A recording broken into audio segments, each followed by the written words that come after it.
Alvaro is here, and she is Managing Director at Narrative PR. Good morning. Good morning. So we're talking about some of the best and worst PR stunts of 2012, some predictions for what we're going to be seeing coming down the road in 2013, the trends. But let's start with some of the best PR campaigns. The Red Bull Stratus, you thought was great. Oh, it was huge. I mean, Red Bull is all about giving you wings. And they've been promoting that tagline through base jumpers and parachuters, doing extreme sports and extreme jumps. Nobody expected that they were going to send somebody over 120,000 feet into the stratosphere and then let them fall back down to Earth, breaking the sound barrier, breaking 4 world records, and truly giving Red Bull wings. It was seen by over 7.1 million people around the world. This is where I get curious, though. Does it give the product a big boost? I know it gives the brand a big boost because people are talking about it, but are you seeing more sales of Red Bull? For sure. I mean, Forbes magazine said that this was worth tens of millions of impressions for Red Bull. Their branding was all over this. They promoted it for months and months leading up to it. So certainly people were making the association between this incredible stunt and Red Bull, the brand itself. All right, so Tropicana launched a huge sun installation in London. Tell us about that. So they had their Brighter Mornings campaign, and they thought, well, if you go to London and you have all of these gray mornings, what if we installed a massive sun over Trafalgar Square? Really? This sun was worth 60,000 light bulbs, so it lit up the morning, and they gave out 35,000 packages of Tropicana orange juice. It was kind of a brilliant association between we're going to give you these brighter mornings, literally and figuratively, and make this lovely association to the brand. That's so creative. Look at the reaction on everybody's face. So it was very joyful. People were wearing sunglasses. They were lounging in beach chairs. I like that. It was great. And so Coke was making morning commuters feel like James Bond. How did they do that? What's that all about? Well, more and more brands are looking to find ways to get people really engaged with their brand. So they were in Belgium. They were at a train station.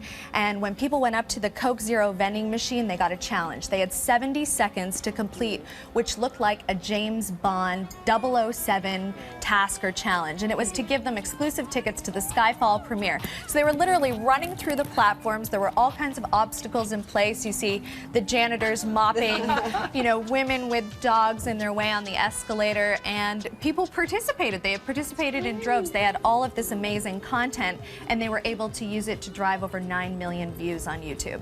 Wow. And talking about some of the worst situations, and I mean, these aren't companies necessarily, but we're talking about Lance Armstrong and the big issue, obviously, going through the doping scandal and how to respond to the crisis. From a PR standpoint, you say this is a blunder. Well, I think we can all agree that it was likely the worst story of 2012, the most difficult story of 2012. But what's interesting about it wasn't just about Lance Armstrong, it was certainly about Livestrong, the brand that represented. It was about the associations that he had to all of the sponsors that had sponsored him. But what was really interesting, that studies looked at the phenomenon of whether or not somebody comes out and they're honest about the mistakes that they made or whether or not they deny them. They actually found that it's pretty flatline, whether you deny it or whether you... Exactly, and for years we've talked about the fact that you just come out and you apologize, you get it over with, and you move on. The truth is he had so many fans that people almost wanted to believe in the lie. Right, and you look at the brand of Livestrong and the foundation.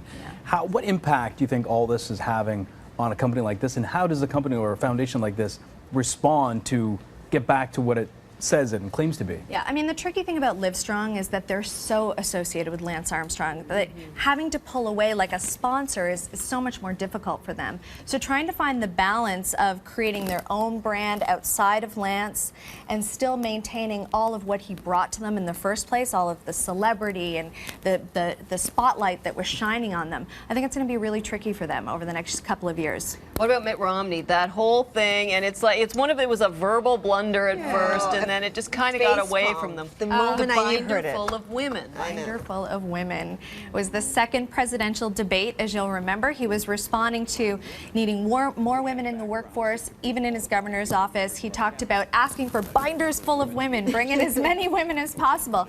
And the next day, it went completely viral. It was all over Twitter. It was like a parody Twitter account. There were 30,000 followers.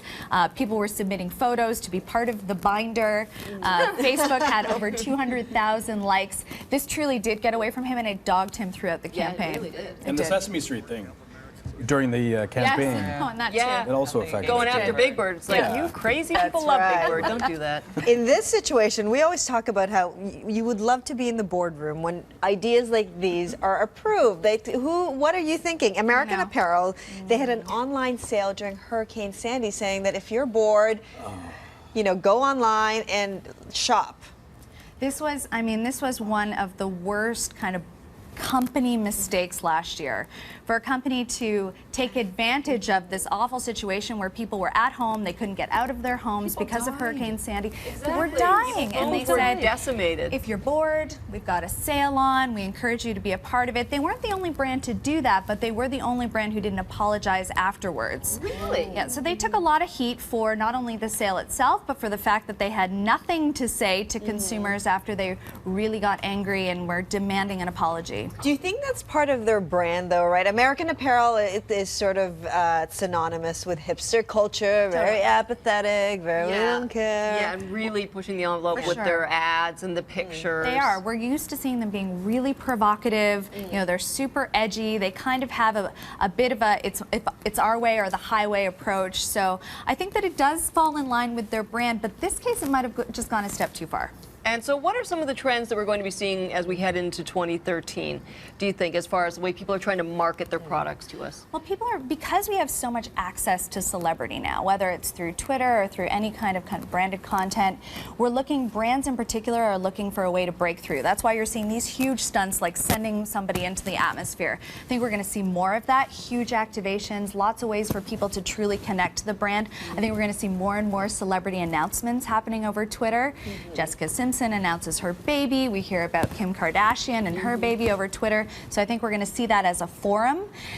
But we may also see a backlash from that. We may see celebrities and brands saying, you know what, it's too much information. We don't have enough control of it. We need firms to come back in and start controlling the message for us. Right, and make it feel personal to the receiver as well. Exactly. Super, thanks, Amanda. Amanda Alvaro, she is the managing director at Narrative PR. Good talking to you. Thank you for having me.